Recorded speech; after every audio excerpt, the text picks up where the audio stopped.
I love it. I love it. You're raised in Hawaii, right? Yes, yes, yes. I could feel the vibration. I could feel the vibration. My heart longs to be there. My heart longs to be here. You know, I'm split. So, I was reading last week. I can't even remember where I was reading the story, but apparently there was an engaged couple who had decided at the last minute, just before their actual wedding, that they weren't compatible. And there was a no refund clause in their arrangement that they had for the hotel for the reception. And so they decided to go ahead and have their reception, even though they weren't going to go and get married. But instead of catering to their invited guests, they rounded up 200 homeless indigent people from the streets and fed them in this very elegant hotel. I just thought that was the best thing I'd heard in a very long time. You know, it's sort of the idea, if you get lemons, make lemonade kind of thing. And I imagine those homeless people thought, what's going on here? You know, how is this supposed to work? But, you know, the book I've been reading about blessing, The Art of Gentle Blessing by Prater Van, he says in the book that the idea that in some way we are programming our lives, at least calling, he says, for the events that need to further our growth, is tremendously challenging and certainly raises as many questions as it does answers. And I think for people like the couple who were disengaged, as it were, you know, what are we going to do with all of this? How are we going to handle this with grace and ease? And I think they did it beautifully. Prater Van says, if, however, there is a fundamental law of harmony at work in the universe, then it's true, as Ernest Holmes says too, that everything that happens for good. Everything happens for good. And I've shared on Sunday periodically one of Carlton Whitehead's, Dr. Carlton Whitehead, who was the Chicago minister for many, many years. He did a whole series of talks on the word gamzo. It's an Aramaic word which loosely translated means everything happens for good. So now I'm giving that word to you, that whenever something shows up, for all appearances looks like some sort of a disaster or some kind of ill-conceived idea, gamzo. Everything happens for good. When we watch the news, for instance, and we see such a horrific accident as was between that FedEx truck and that school bus, that bus filled with those students on their way to Humboldt University, we do wonder, how is that in harmony with the universe? You know, that gives us pause for a few minutes. It's not something I can readily answer. And I know that some people have looked to me for an answer. And admittedly, for those parents and the spouses of the chaperones or the drivers of the vehicles that died, it is an act of faith to see harmony in such a tragedy. And there's something we have, though, inherently within us to draw upon, to hold us in good stead. There's a harmony in the pattern of the interrelatedness of the entire mechanism called the universe, as Prater Van says. However, in isolated instances, it may seem difficult to comprehend. And the universe, I know, is not run by chance. So I do believe that gamzo, everything happens for good. And I don't know exactly how that would play out in a tragedy or something that's really terrible. But when asked the most important question concerning the future of the human race, Albert Einstein replied, asked the question, is the universe friendly? Is the universe friendly? One of the areas of our lives that can feel inharmonious is when we need to complain about anything, when we need to find reasons to whine or to carry on in a way that would seem sort of inappropriate to our teaching. Emma Curtis Hopkins suggests that complaining keeps us in our feebleness. And I know feeble is a word that was more probably appropriate around the turn of the 20th century. But in other words, complaining is ineffective and pathetic at some level. And while the word feeble is one that was used in her time frame, what she was teaching, it does mean weak at some level. It means weak. When we're out of harmony with God, we are weak and ineffectual. And that is where complaining seems to be the most prevalent. When there's a sense of separation between who I know I am intrinsically and what's going on out there in the outer world. When we're in harmony, we are steadfast in our approach to life, and we're unwavering in our spiritual practice. When we're not, we're not. There is a dedication and commitment to seeing life from only the most positive aspect of who and what we are, and therein lies the harmony. We must be dedicated and committed to seeing life from the positive perspective. Emma Curtis Hopkins has this incredible prayer called the Prayer of Steadfastness, and it's one of my favorites, and I dragged it out. There's a piece on the computer that somebody has posted that was their notes from class, with a class that this person took with Emma Curtis Hopkins. And what this person has done is taken all the salient points from her works, which can be very deep and very difficult to understand at some level, but they've taken all the more juicy bits and put them in their notes online. So I really didn't have to do much homework. I just went online and looked at this person's notes. But this prayer of steadfastness goes like this: steadfastly facing thee, there is no evil on my pathway. Steadfastly facing thee, there is no matter with its laws. Steadfastly facing thee, there is no loss, no lack, no absence, no deprivation. Steadfastly facing thee, there is nothing to fear, for there shall be no power to hurt. Steadfastly facing thee, there is no sin, no sickness, nor death. Now, what she means in steadfastly facing thee, there is no evil on my pathway, which means that constantly conscious of good, there can be no error. When Emma talks about evil, she's talking about error. She's not talking about good and evil in terms of the polar opposites, but she's talking about when we have errors or we make mistakes. Steadfastly facing thee, there is no matter with its laws, which means constantly conscious of mind. My attention cannot be diverted by person, place, or thing, for it has no power to divert my attention at the level of effect. Steadfastly facing thee, there is no loss, no lack, no absence, no deprivation, which means constantly conscious of life's fullness. Abundant success is always with me. And steadfastly facing thee, there is nothing to fear, for there shall be no power to hurt, which means constantly conscious of high aid, meaning God. I fear nothing, for I am invincible. And the last one, steadfastly facing thee, there is no sin, no sickness, nor death, which means constantly conscious of wholeness. I discover no sense of separation from the all. And even though it would seem on the surface that this is a little bit archaic, but Emma says the mind is still until the angel of truth stirs it. The mind is still until the angel of truth stirs it. And I know for so many of us here, and especially for myself in recent weeks, that every once in a while I get zinged with a little teeny tiny tidbit of truth that all of a sudden so much more of life makes sense.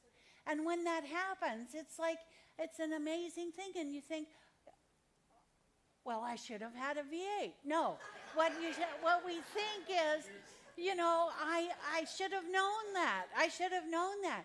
And yet, sometimes it just takes that little teeny tiny bit of information for some things that might have been confusing to make sense. However, have you ever noticed that when you go along sort of complacently in life, living your life with apparent contentment, and all of a sudden something disturbs us, disturbs our equanimity. Like Sandra was saying in her creative thought this morning, something happens to where we're taken aback for just a few seconds. And most of us, we're temporarily nonplussed. We don't know exactly where to turn. There's a little confusion. And someone this week equated it to being on a roller coaster. You're going up and up and up, and then come crashing down, down, down on a roller coaster. But like a roller coaster, we never stay down forever. There's always the back up again part before we stop fully and completely when the ride is over. And it seems while in the process of riding a roller coaster that peace and harmony are at a premium. They're a little elusive, and we're sort of at the mercy of some other force that is running the roller coaster. It's not true, of course. The reality is, and you got to breathe through this, we chose to get on the roller coaster. We actually paid to stand in line with a lot of other people to get on that roller coaster, metaphorically speaking. It's all metaphor, right? Everything, life is all a metaphor. There is no other force at work here, as Emma tells us in her writings. She says that when we feel grieved or frightened by what is said or done in our world, it simply means that things are coming out in a better state of affairs. We wouldn't even have noticed it happening otherwise. When something gets stirred up, it's because there's a better state of affairs on the horizon for us. And we have to be prepared for that. We have to sometimes just stay in the question, as it were, and begin to just know that the question would not have been posed without an answer already in place. What appears inharmonious is simply God's way of bringing our attention to what might need our attention. And sometimes if we don't get a brick upside the head, we don't pay attention, right? Maybe I'm just the only one here. Could be, right? Could be. We may have sort of veered off the yellow brick road of life and ventured off the path of spiritual least resistance. In order to illustrate how we carry burdens from our past, for instance, Pradervand does an exercise with people in his workshops. And when I read about this exercise, I thought to myself, this is really quite amazing because it is profound in its simplicity. With his students in his classroom, he says, after a significant period of time where they discuss things about their past and the meaning of forgiveness, he gives each student a large garbage bag in which they place stones representing people, places, or things from their past that they wish to let go of and maybe forgive some long-standing regret or resentment. Now, some people only have 1 or 2 stones in their bags, but other people, because the stones are particularly heavy, some of these workshop participants might need 2 bags to carry the stones so that they don't break. And, obviously some have more stones than others. Then they're told to go off into the woods carrying the bags over their shoulders. Generally, his workshops are held in alpine regions, which guarantee very steep slopes and difficult walking paths to make the exercise even more effective. Now, pointing out to the students that they are free because they're the ones holding on to the bag is not holding on to them, right? Get this now, really get this clearly. It provides them an avenue through which each student can see the disharmony in their lives, not caused by another person, but by what the other person thinks about. Now, at any time, he says, at any time, the carrier can set the stones down. Now, that is provided that the carrier has come to full possession of their faculties around their idea of forgiveness and resentment, and that they no longer feel this forgiveness and resentment toward these other people. And he said, with only 2 exceptions in all the times that he's been doing the workshop, everyone has been able to put his or her stones down. He actually says that some of the participants have experienced these ecstatic moments of liberation when they deposit their stones, realizing that their choice to let go of the past or hold on to the past was theirs and theirs alone. Now, I just think this is the most fascinating concept. He says, that harmony is the law of the universe. That's the whole point of the talk today. And we're intended to feel free of the burden of our past regrets or resentments. We have to be able to know that we have them in order to be able to rid ourselves of them. He said that one woman in the class was adamant about not giving her ex-husband the privilege of forgiveness through depositing her stone. And she went away from the workshop just as angry as how she'd arrived. Now, that means there's a long-standing resentment, right? And she could have put that stone down at any time she wanted to, but it took her 3 years later before she actually came back and was able to deposit her stone. We all have to move at our own speed. We do. Some of us can be done with something overnight.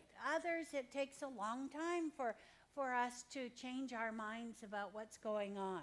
We all have to move as quickly or as slowly as we need to move in order for us to have a change in consciousness. And as he mentions in the book, is what counts most is that we end up actually getting there eventually. At the level of spirit, there is no fast or slow. It is simply a process in mind, and time isn't a byproduct of the spiritual universe. Our disharmony in the present is usually predicated on the useless weight of the past. And why even carry it on the path of spiritual discovery anyway? Why do we, as I said last Sunday, an hour of meditation is not going to change our bad attitude at 12 o'clock in the afternoon. An hour of meditation in the morning doesn't change that if we don't choose to see that as a part of our spiritual practice. Yes, there are hardships we seem to endure in this lifetime, but again, it's generally what we believe about the hardships, not the actual hardships themselves, that cause us the most problem. Emma said there is only one don't in all of metaphysics. Only one. Don't complain. That's it. Don't complain. Faced with what appears to be discord or disharmony, complaining is the last thing we need to do to rectify it. It's the last thing we need to do. The interesting part about complaining is we're such intellectual beings that we've discovered ways of getting around our complaining. We call it analyzing. We call it discernment. We call it observation. But you know what? The bottom line is, it's still complaining. It's still complaining. A discordant fact, as Ernest Holmes says, can be looked in the face and seen for what it really is, an opportunity for us to make change in our lives that we are ready to make. Because if we didn't know that we were complaining and we didn't have loving and generous friends around us who pointed out to us sometimes, or loving and generous children or grandchildren who pointed out to us periodically, and when my granddaughter says, Momo, that's not very spiritual, guess what? I'm brought up short for a second. I really am. So if we can see the discordance, then we're ready to deal with it.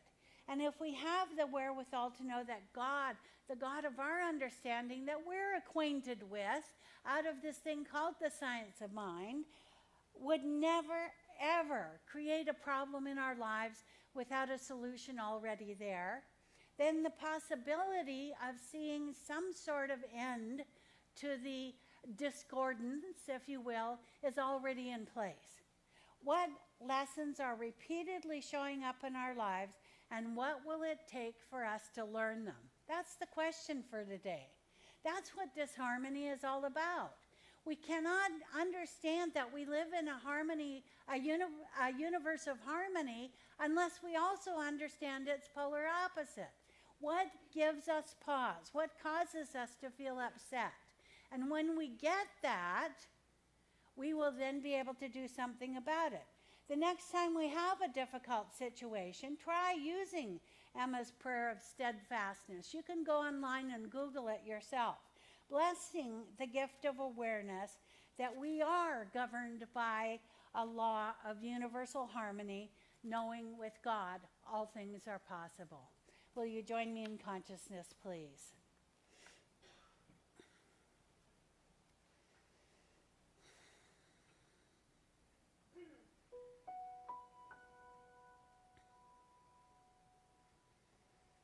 And so as we center ourselves in that perfect place of peace within,